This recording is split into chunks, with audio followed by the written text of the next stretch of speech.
you work a corporate job and you haven't been laid off, you might think the recession is over. It's not. It just changed targets.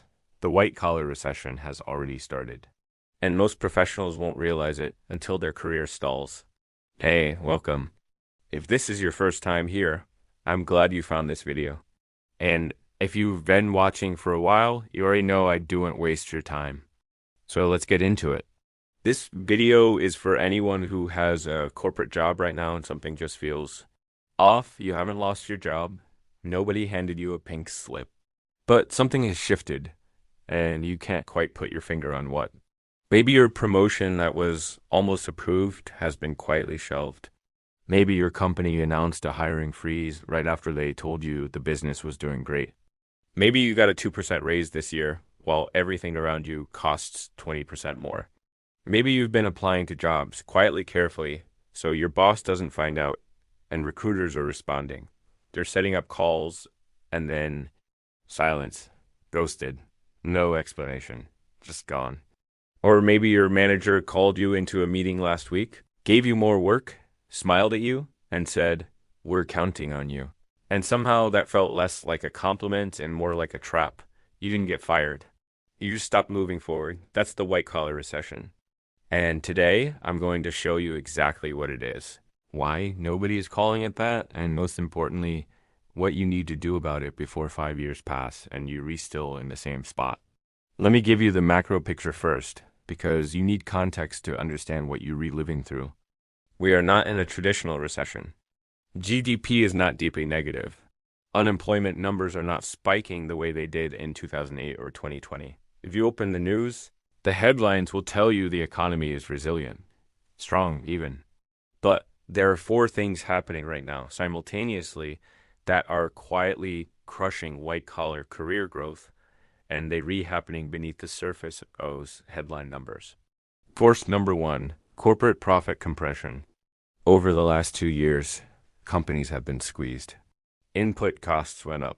Interest costs went up. Revenue growth slowed.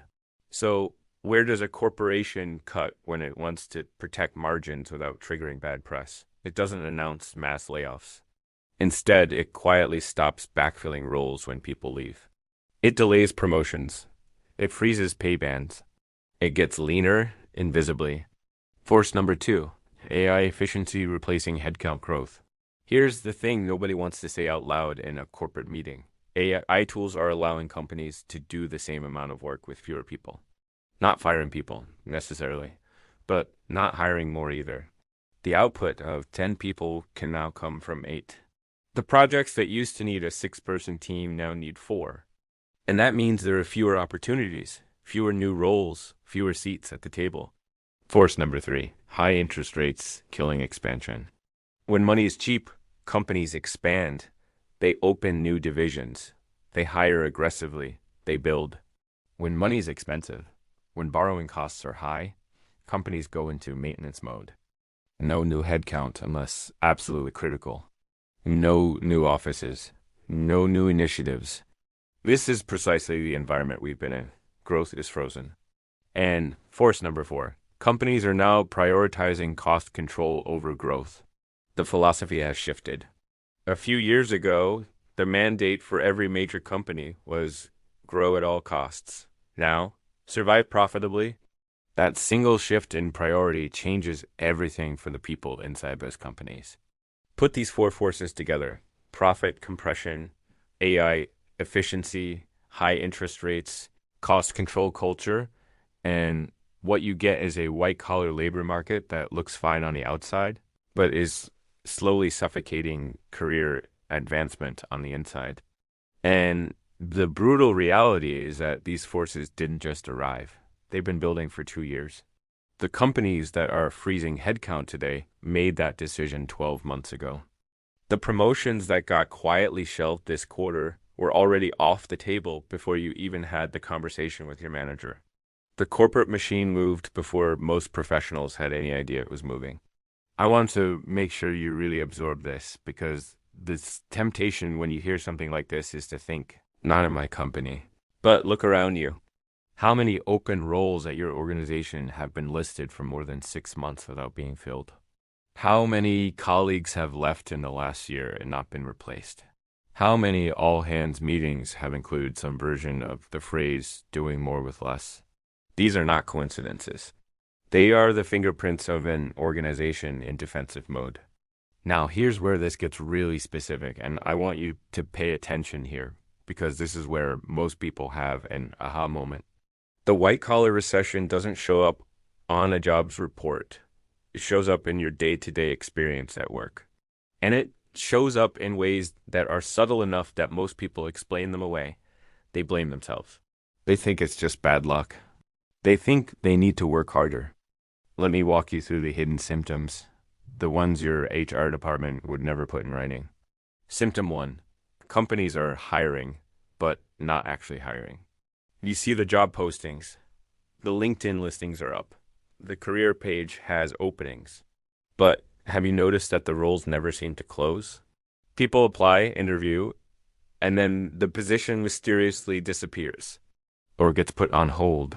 Companies are required to post openings in many cases for compliance, for optics, to keep the talent pipeline technically warm. But there's no real urgency or budget behind those roles. They're ghost jobs. And you've probably wasted hours applying to them. Symptom 2, lateral moves instead of promotions. When was the last time you saw someone get a genuine vertical promotion at your company? Not a title change, an actual step up in responsibility, pay, and authority. What you're more likely seeing now is people being shuffled sideways. We're giving you ownership of this new area, but the pay is the same. The title change is cosmetic. You got more work, you did not get more compensation. That's not a career move, that's a repackaged workload. Symptom 3, senior roles are quietly disappearing. Directors becoming senior managers. VPS being restructured into individual contributor roles. Mid-level positions being hollowed out. Companies are compressing their org charts. And what that means is the rungs you were climbing toward are being removed. The ladder is getting shorter. Symptom 4, contracting replacing full-time. Organizations are increasingly filling critical work with contractors, freelancers, and consultants, people they don't have to give benefits to, people they can cut without severance, people they have no obligation to promote or retain. Full-time roles are becoming rarer. The jobs that do exist come with more uncertainty baked in. And symptom 5, and this one stings the most, more work, same pay. If you've taken on the responsibilities of someone who left and wasn't replaced, or if you're redoing work that a year ago would have earned you a title bump and you're not seeing any financial recognition for that, you're experiencing wage stagnation in real time. You are subsidizing your company's cost cutting with your own labor. This isn't a layoff cycle. It's a stagnation cycle. And stagnation is more dangerous than a layoff because at least a layoff forces you to act. Stagnation lets you stay comfortable while slowly falling behind. So why isn't anyone saying this on the news? Why isn't your HR department sending out about the white-collar recession? Why isn't your CEO standing up at the all-hands meeting and saying, hey, team, advancement is stalled? And here's why. Because the numbers don't support a classic recession narrative. And the people at the top of these organizations have a vested interest in keeping this story clean. Here's what the headline data actually shows. Unemployment is still low. By traditional measures, the job market looks healthy. When economists and journalists talk about a recession, they're looking at unemployment, and unemployment, for now, is holding. GDP is still growing, slowly, inconsistently, but technically positive. Which means by the official definition, we're not in a recession. So no one is sounding an alarm. Blue-collar and service jobs are actually strong. Construction, healthcare, hospitality, logistics, these sectors are not in contraction. In fact, many are still hiring aggressively. So when you see headlines that say job market remains resilient, they are technically correct, just not for you. Not for the professional class. Not for the knowledge worker, and corporate earnings are mixed, not catastrophic. Some companies are posting record profits, others are struggling. But the average looks okay. and averages hide the truth. The result is that the media keeps saying the economy is fine. And for a lot of Americans, that's true.